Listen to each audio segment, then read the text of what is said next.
Had we not created a permanent fund here in Alaska, most people agree, no doubt those dollars would have all been spent in the traditional manner that has gotten those states and nations into trouble. Oh boy, nothing but continued violence in Iraq, one incident after another, beheadings, all sorts of terrorist activities. I've heard all sorts of suggestions as to how we might deter terrorist activities in Iraq. They range from the sublime to the ridiculous to the grossly politically incorrect and back again. For example, I've heard one wag suggest that maybe in order to influence the Islamic terrorists against attacking U.S. citizens, that the president issue a proclamation declaring the entire nation is converted to Islam. Somebody else said, oh, maybe we should simply amend the Bible and up the ante. Not just 72 virgins as under the Koran, but 75. There was a proposal made some years ago during the Philippine insurrection that I've been surprised has not been mentioned. And some people have suggested we should take a page from General Blackjack Pershing's manual.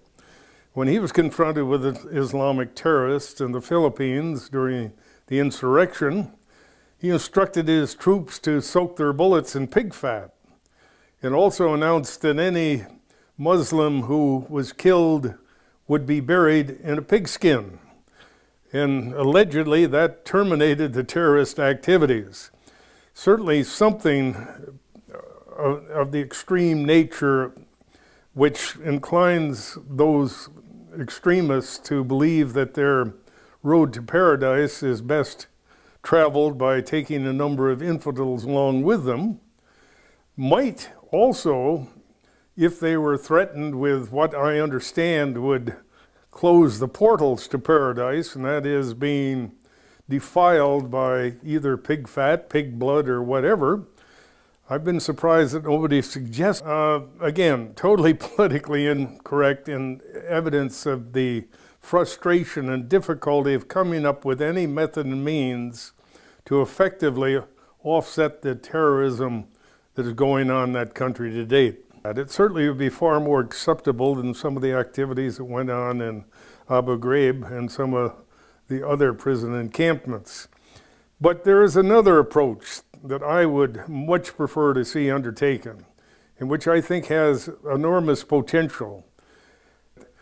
In Iraq, they adopt a program similar to what we have done in Alaska, and that is use their oil wealth to invest in spin-off dividends that would impact each and every Iraqi, give them all a piece of the action. Here in Alaska, we have a constitution that was to set up an investment account funded with a portion of our oil wealth, which would spin off dividends. I wanted to create a stock sharing concept and actually give people a share of dividend earning stock per year. That was changed somewhat from the original intent, but to date, we have a program which each year sends a check to each and every Alaskan. Now, that gives them a sense of ownership.